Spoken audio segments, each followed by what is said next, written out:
second Rachel and the second Matron of Honor, or as Bree liked to call me, Matron of Honor 1B. A couple weeks ago, Bree asked me if I had written my speech yet, and I just wrote it last night. But at the time, I told her I'd been brainstorming on my way to school that day, and then I wrote a poem, and that's all I was going to say, which was, roses are red, violets are blue, your last name is now green, which is neither one of those colors. But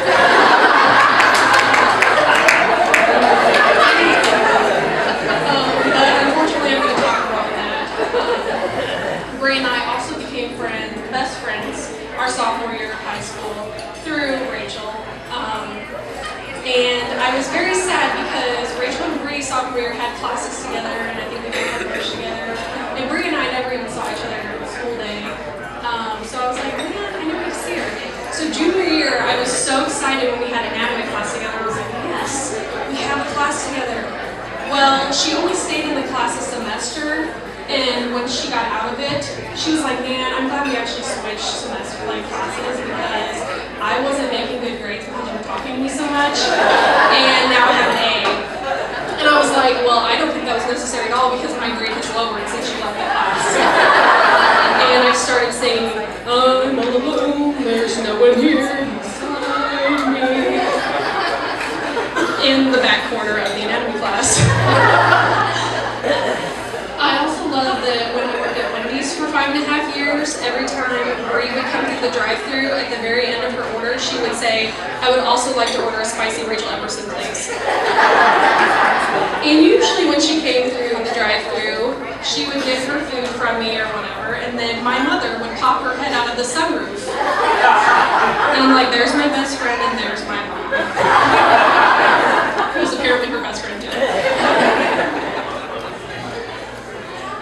I also love that you go to my family events, and sometimes I'm not even there. Like that one time, I was working over the weekend, I'm like, hey, I'm not going to make it to family Thanksgiving. You're like, that's okay, I'll go eat for you. I will take that burden on because you're my best friend. I can't distinguish anything.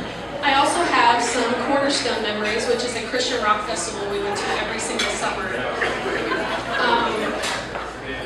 Rachel and I always said we wanted battle wounds from mosh pits, because if we're going to be in a mosh pit, there might as well be proof that we were in one.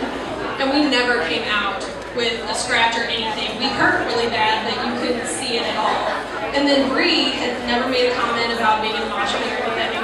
And then she comes out with a black eye and bruises over her entire body. And when she went home, her parents said, you are never going there with them again. But she did end up coming every practice. She also met Clint at Cornerstone.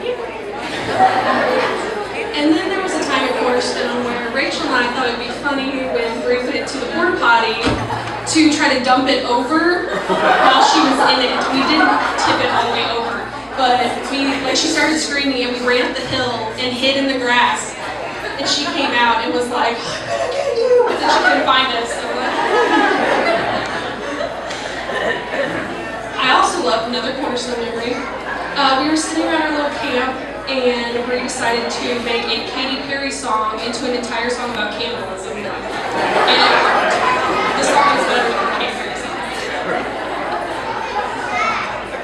One of my last things I'm going to say is that I love that when you said that when we have children, they're going to be very confused because you're going to make them call you Mom and me Auntie Rachel.